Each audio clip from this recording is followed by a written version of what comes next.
Hola a todas, todos y todes. Soy Daniela Osorio y les doy la bienvenida a Voces por tus Derechos, un espacio de la Defensoría del Pueblo para hablar con las personas que están construyendo un país más justo e inclusivo. Hoy queremos reflexionar sobre una pregunta fundamental: ¿cómo garantizar un buen futuro para la participación política efectiva de las juventudes? Para eso tenemos una invitada muy especial, Ana María Torres, feminista, activista política y defensora de los derechos de las mujeres y las juventudes. Ella es abogada y cofundadora del Laboratorio de Disidencia y Liderazgo Juvenil Avispe-CELAF, desde donde impulsan procesos formativos para candidaturas a los consejos municipales de juventud. Además, ha liderado y co-creado diversas organizaciones sociales desde que tenía 17 años. Así que, Ana María, bienvenida. Este espacio también es tuyo. Daniela, muchas gracias a ti, por supuesto a todo el equipo de la Defensoría del Pueblo, muy feliz, pues maravillada de estar en este espacio compartiendo con cada una de las personas que nos ven y tantos jóvenes líderes, lideresas del país que seguramente están muy animados por conocer este espacio que es sobre consejos de juventud. Pues bueno, muchas gracias entonces y espero que este espacio sea muy ameno para hacerle entender a todas estas juventudes que nos están viendo qué son los consejos locales y municipales de juventud y cómo funciona. Justo por eso, antes de hablar de estas elecciones del próximo 19 de octubre, quería preguntarte un poco por la historia. ¿Cómo nacieron estos consejos de juventudes y por qué son tan importantes para el país? Bueno, Dani, si bien en Colombia el tema de consejos de juventud es nuevo, pues para las personas que de pronto no lo han oído, pues tiene una trayectoria un poco más amplia. Digamos que los consejos de juventud o los espacios para canalizar las ideas de los jóvenes pues nacen en Europa, pero luego en Colombia desde el año 2001 con la ley 375 empieza como a haber un movimiento de jóvenes un poco más presente.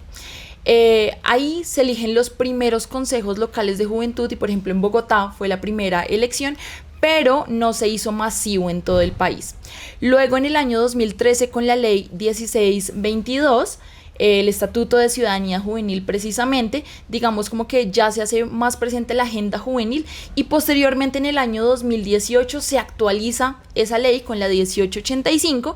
y es digamos cuando ya se hace más presente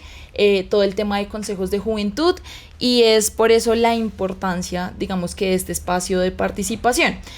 Digamos que esto no nace de la noche a la mañana, sino que han habido unos movimientos y unos antecedentes históricos de jóvenes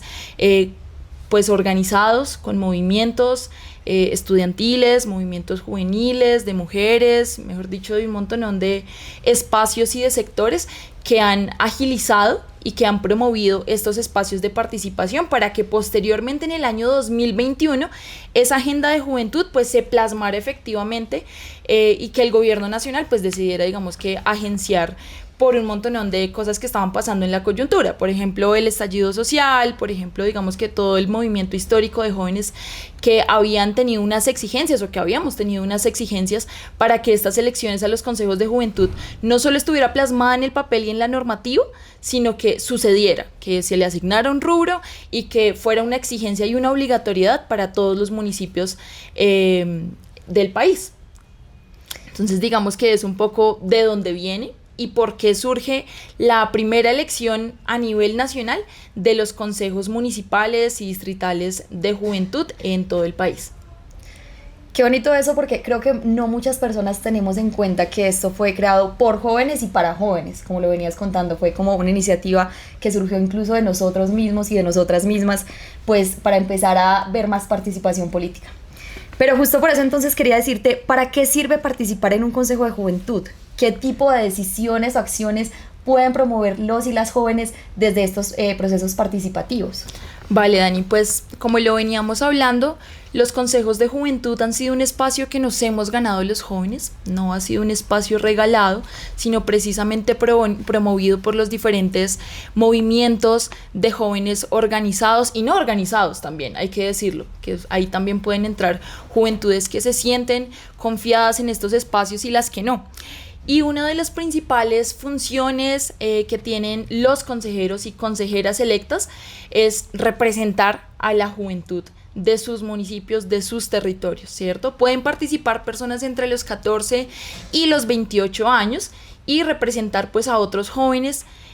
pues que han votado y los que no han votado por ellos también. Digamos que sus funciones se basan, uno, en acciones propositivas sobre la política pública de juventud de sus municipios y también las políticas públicas pues que impactan de manera directa o indirecta la vida de las juventudes. Otra de las acciones es la acción de incidencia, precisamente en espacios o en temas como los planes de desarrollo, ¿cierto? Es muy importante la participación activa de los consejeros y consejeras de juventud porque son precisamente la máxima instancia en temas de juventud en los municipios. Digamos que más allá de ellos, pues no hay otra persona, otra entidad, otro grupo que tenga, digamos que una presencia y una importancia tan importante como los consejeros y consejeras de juventud, y es precisamente esa la relevancia que se le debe dar en los municipios. Otra de las acciones es de control social, diferente al control político que tienen las corporaciones de los consejos municipales en el distrito, por ejemplo, o en los municipios. Pero el control social es un poco más dirigido a los programas de juventud, si están funcionando de manera adecuada. Por ejemplo, los PAE, el Plan de Alimentación Escolar, o los programas de incentivo a jóvenes universitarios. Digamos que los consejeros y consejeras de juventud se pueden llegar a encargar de hacer un control social ciudadano a esos programas sociales que impactan de manera directa o indirecta a la vida de las juventudes. Otra acción es la de gestión. Digamos que es precisamente un espacio de interlocución entre la institucionalidad y entre las juventudes, bien sean organizadas en organizaciones sociales o en colectivos o en jóvenes de activismos populares, etcétera, etcétera, etcétera. Y otra muy importante acción es la de concertación,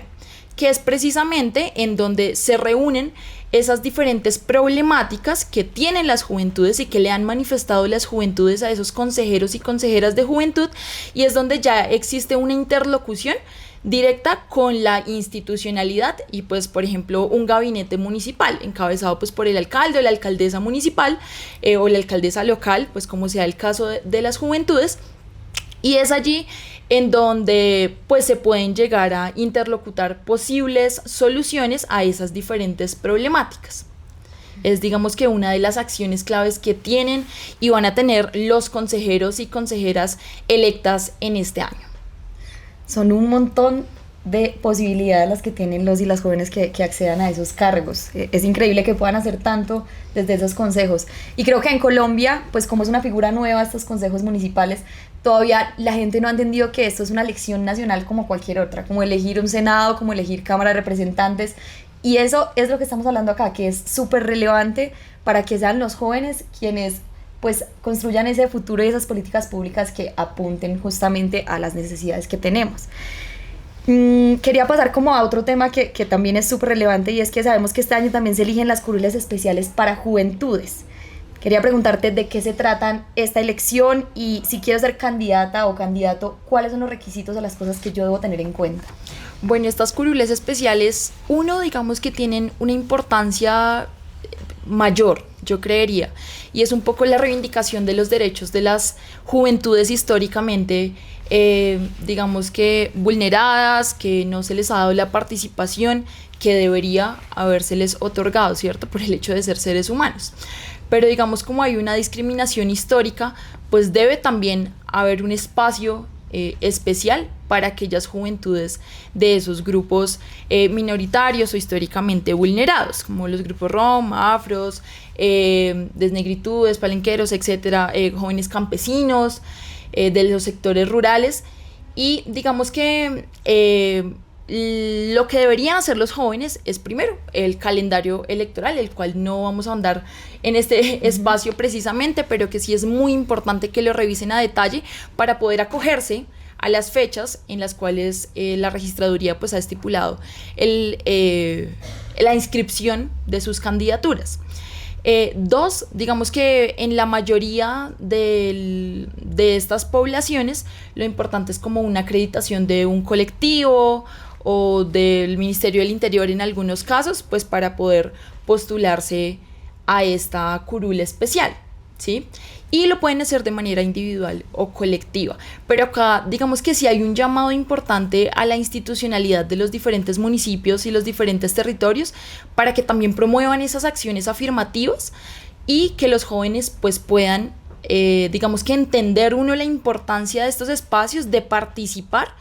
y de reivindicar sus derechos también. Porque lo que ocurre muchas veces es que las alcaldías escogen a dedo a esas personas que participan en las curules especiales. No, digamos que esto es también un espacio ganado por las mismas juventudes, lo que venimos hablando alrededor de este espacio, y pues es muy importante la agencia de los mismos colectivos y personas, grupos organizados que decidan, ¿cierto?, de manera, digamos que amplia, quién va a representarlos y representarlas en ese espacio, que es muy muy importante y que debe representar pues los intereses de quienes hacen parte de estas curules especiales. Entonces pues también es una invitación y un llamado uno a la institucionalidad para que garantice estos espacios, ¿cierto?, de todas, digamos, como las garantías posibles para que los jóvenes y las jóvenes puedan participar, y dos, pues a que las juventudes de estos grupos pues digamos que se puedan organizar y puedan elegir quién los va a representar y quién las va a representar en estas curules especiales. Bueno, en este contexto pues es muy importante resaltar que tanto las curules normales, por decirlo así, por voto popular, de los jóvenes entre 14 y 28 años, y las curules especiales, pues son un mecanismo importantísimo para la prevención del conflicto de las juventudes o de la conflictividad, que es pues un fenómeno social que hemos visto en Colombia y que no es nuevo, sino que ha durado décadas en nuestro país, que ha sido pues tan marcado por la violencia. Entonces yo creo que sí es muy muy importante primero tomarnos en serio este espacio de los consejos de juventud, tanto la institucionalidad como los jóvenes que hacemos parte y somos quienes votamos a la final y elegimos pues esa representación de otros jóvenes. Entonces es muy muy importante este escenario, y esa es una de las razones principales, Dani. Listo, Ana. Y si alguien quiere hacer parte de ese cambio, de ese movimiento que transforme las realidades de todo el país, ¿qué debe hacer para ser candidato o candidata? ¿Qué es lo que debe tener en cuenta a la hora de participar? Bueno, lo primero que deben tener los jóvenes que quieran hacer parte de este espacio de consejos de juventud es, uno, estar en el rango etario entre 14 y 28 años, ¿cierto? Eso es lo primero. Lo segundo es postularse en el municipio o en el territorio en donde residan o hagan activismo o tengan, digamos que algún tipo de asentamiento educativo, algún trabajo social, trabajo de base, ahí se pueden postular. Lo tercero, pues es conformar una lista por 3 modalidades, que son las que, digamos que están dispuestas para las elecciones. Uno, por listas independientes, que ¿cuál es el requisito? Recoger firmas de acuerdo a lo planteado por cada municipio, de acuerdo a su número de habitantes, ¿cierto? 2, por partidos políticos, es decir, pues que deben solicitar el aval en ese partido político, que es pues quien determinará en últimas si da o no el aval pues al candidato o la candidata, en ese momento precandidato o precandidata. Y 3, por prácticas organizativas, pues que deberán tener una inscripción ante Cámara de Comercio, que ese es pues el requisito fundamental para que se pueda acreditar esa práctica organizativa. Esas son las 3 modalidades que pues deben tener los jóvenes en cuenta para poder participar en este espacio electoral. Ahora bien, una vez hayan conformado o tengan en claro cuál es la opción por la cual se quieren lanzar, pues deben conformar su lista con otros jóvenes,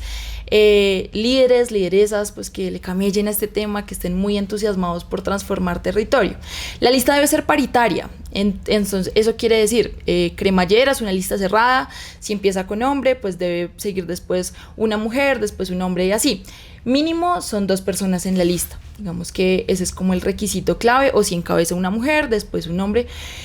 Y a mí mira que yo quiero resaltar algo acá, y es que es un avance enorme en temas de también la lucha por la incidencia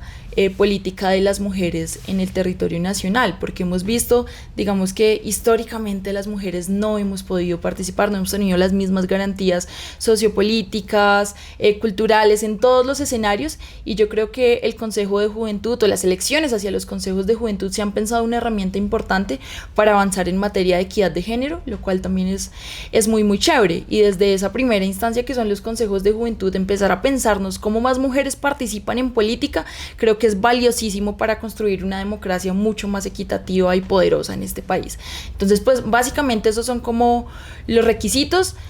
y pues el requisito que he reiterado y es acogerse a las fechas que ha estipulado la registraduría, porque si se les pasan las fechas probablemente no se van a poder postular con su grupo, con su lista de jóvenes. Y reiterar que el 19 de octubre son las elecciones, muy importante inscribir su documento en el municipio en el que residen, ¿cierto? En el que van a votar, porque si no a la hora del té, que es la hora de las elecciones, pues no van a poder votar. Súper clave y súper interesante lo que hablas del calendario electoral, así que este es un buen momento para decirle a todas las personas que nos están viendo que en las redes sociales de la Defensoría del Pueblo estamos haciendo toda una campaña de pedagogía y de explicar cómo funciona el calendario electoral, así es, cuáles son las fechas claves, así que quien no tenga esa claridad puede obviamente revisarlo en la Registraduría Nacional o buscar en nuestras redes sociales todo lo que hay ya explicando cómo funcionan y en qué fechas deben postularse, inscribir la cédula, todas las demás fechas que ha establecido la registraduría. Y bueno, justo hablando de la Defensoría, de esta que es la Casa de los Derechos, quería preguntarte desde tu experiencia, ¿qué puede hacer una entidad como la Defensoría del Pueblo para acompañar y fortalecer los procesos de participación juvenil? Dani, yo creo que acá hay un reto importantísimo,